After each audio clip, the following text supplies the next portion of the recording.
안녕하십니까?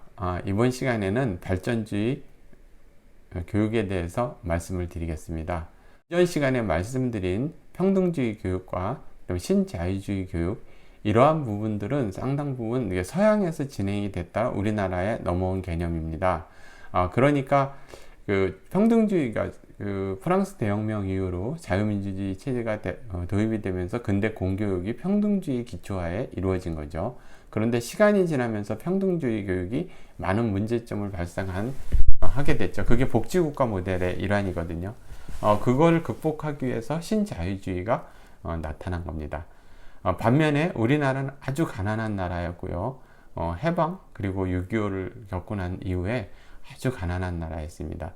그러다 60년대 박정희 대통령의 발전주의 국가 모델에 의해서 산업화가 성공을 이루었다 이야기했죠. 그 부분에 있어서 교육 정책은 발전주의 국가의 한 축이었습니다.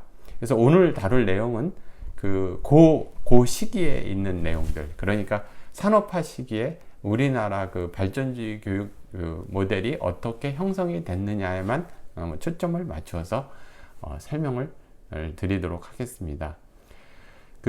발전주의 국가에서 교육 정책은요, 기본적으로 이것입니다. 그러니까 산업화가 최우선이기 때문에 산업화를 촉진시킬 수 있는 인력을 양성해야 한다.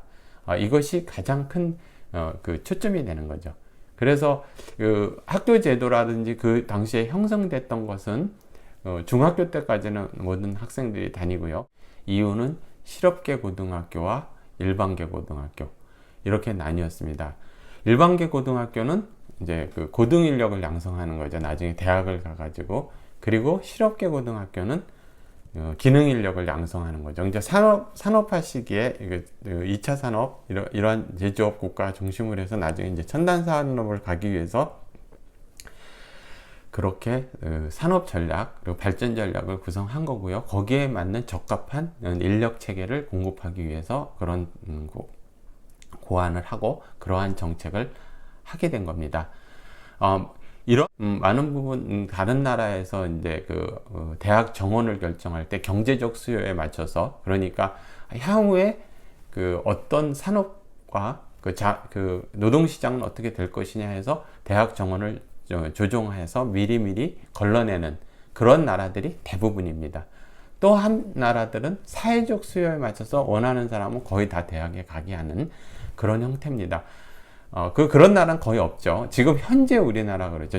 제가 학교를 다닐 당시 대학을 들어갈 무렵에는 전문대학까지 합쳐서 15%. 그러니까 우리 때는 대학에 다 들어가서 공부를 하지 않아도 대학만 들어가는 순간 이제 중산층으로 편입이 될 수 있었던 거죠. 반면에 지금 현재를 다니고 있는 대학생들은 82, 3%가 대학 등록률입니다. 그러니까 대학을 들어간다 하더라도 졸업을 해도 엄청난 경쟁을 하게 되는 거죠. 그거는 그렇게 된 이유는 나중에 민주화 이후 대학 정원을 무차별적으로 늘려서 그렇습니다. 그러니까 젊은 청년들이 실업자가 될 수밖에 없는 구조를 인기영합 정책에 의해서 이미 그렇게 만들어진 겁니다. 다시 이제 발전주의 교육으로 들어와서요.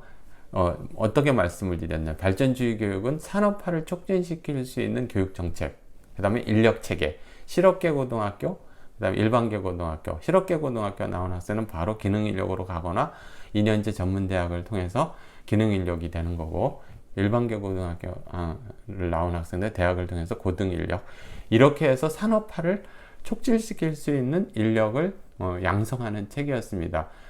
대한민국에서 경제성장을 이루는 데 있어서 가장 대표적인 것들 중에 하나를 꼽는다 그러면요, 여러 가지가 있겠죠. 첫 번째는 국가 주도의 기획력이 굉장히 우수한 테크노크라트들, 그 다음에 안정된 정치 기반. 그래도 그거보다 더 중요한 요인들은 이 교육 정책을 통해서 상당한 효율적이고 우수한 인재들이 대한민국을 발전시켰다는 겁니다. 그것을 발전주의 교육이라고 이야기를 합니다. 발전교육론이라고 있는 일반론 말고요, 오늘 다루는 건 발전주의 국가 안에서 이루어지는 교육 정책, 그러니까 발전주의 교육을 설명을 드리겠습니다. 제가 이어서나 좀 텀을 두고서 발전교육론은, 일반론의 발전교육론은 따로 말씀을 드리겠습니다. 그 발전교육론과 지금 발전주의 교육론은 약간 구분이 되는 거고요. 이건 일반론이 아니라 한국 상황에 맞는 발전주의 교육을 말씀을 드리는 겁니다. 그러니 다시 말씀을 드려, 발전주의 교육은 요약해서 설명을 드리면 국가가 경제 성장을 촉진시켜서 전 사회에 뒷받침이 되는 거죠. 국가 주도의 산업화 전략.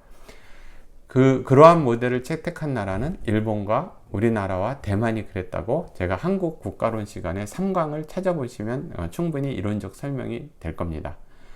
그런 상태에서 이렇게 우리나라의 교육 정책은 산업 구조에 맞는 인력 체계 양성, 그 다음에 산업화를 촉진시킬 수 있는 교육 정책, 이런 것이 이제 주를 이루었다고 말씀을 드릴 수 있습니다. 그러한 효율적인 인력 관리 시스템과 교육 시스템으로 인해서 대한민국은 전 세계에 유례가 없을 정도로 상당히 발전을 했습니다.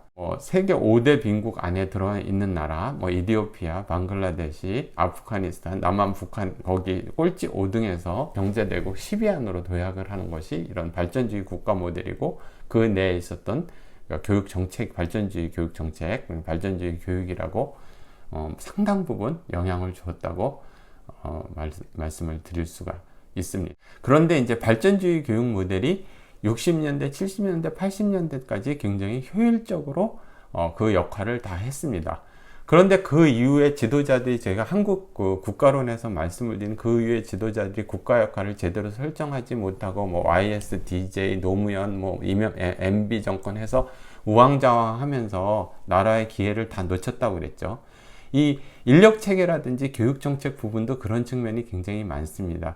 시대에 맞는 적합한 교육 정책을 만드는 것이 아니고요, 아이디어 수준으로 교육 정책을 내든가, 아니면 인기 영합 중심으로 교육 정책을 또 내는 경우, 또 아니면은 자신네들의 집단의 이익을 위해서 특정 전교조 같은 집단이라든지, 또 어떤 자신네들이 지지 기반 있는 집단의 교육 정책을 국가의 장래를 생각하지 않고 무차별적으로다가 투입을 해서 인기 영합 정책을 하게 되는, 아니면 자기 지지 기반을 넓히는 그러한 형태가 되면서, 발전주의 국가가 신자유주의 경제가 외부에서 밀려 들어왔을 때 실제로 그 부분에 있어서 신축적으로 한국에 적합한 모델을 찾는 것이 아니라 그냥 신자유주의 정책을 일부 이렇게 차용했다가, 또 어떤 때 인기 영합 정책을 차용했다가, 어떤 때는 교육을 상당히 자신의 정치적 기반으로 활용했다가, 이런 측면으로 우왕좌왕하면서 한국 인력 시스템은, 그리고 인기 영합 정책으로 인한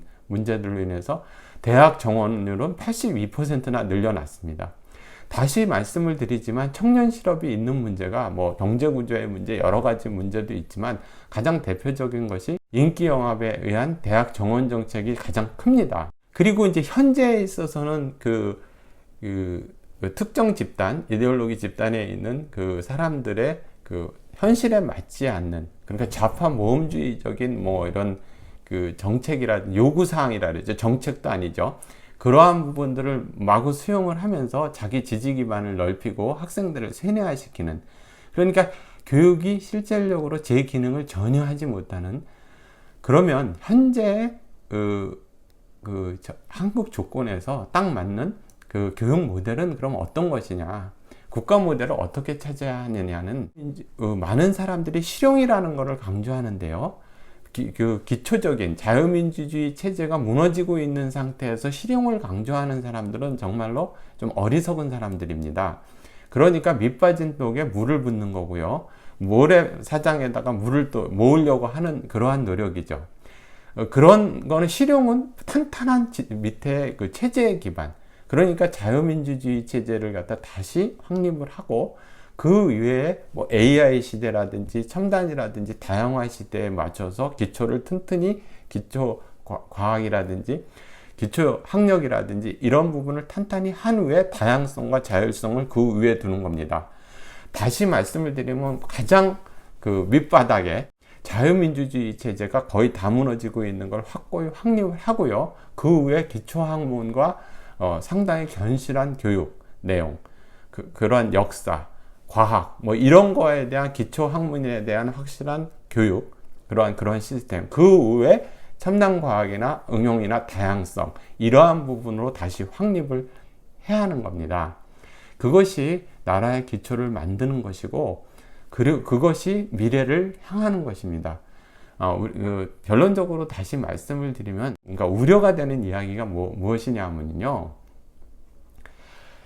무슨 얘기를, 그러니까 중요한 이야기를 해서 자유민주 체제가 흔들려고 통째로 위기에 있다. 그러면 색깔론이라고 이야기를 합니다. 그럼 색깔론이 무엇이냐고 물어보면 그 사람 색깔론이 뭔지를 몰라요. 상당히 문제고, 실용을 이야기를 합니다. 그럼 실용이 무엇이냐 얘기하면 그 사람은 실용에 대한 개념도 확실치 않습니다. 그러니까 적당히 임기를 넘기고 자기 시대에 어떤 야합을 하고 자기의 어떤 보신주의라든지 아니면 자기가 출세주의라든지 그런 부분을 이용하기 위해서 실용을 강조하는 부분이 상당히 많습니다. 다시 말씀드리지만 발전주의 국가를 모델의 교육 정책을 갖다 그대로 과거에 있는 거를 갖다 다시 돌려놔서 이전에 박정희 시대 때, 박정희 대통령 시대 때의 발전주의 모델로 돌아갈 수는 없습니다.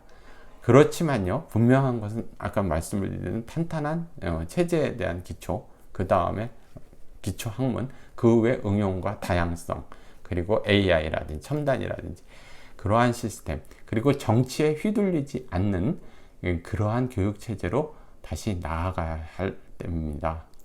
대한민국은 다시 도약될 수 있습니다. 가장 기초적인 그 부분이 바로 교육입니다. 그 부분을 다시 살리는 것이 우리한테는 가장 중요한 것입니다. 오늘은 여기까지 하겠습니다. 감사합니다.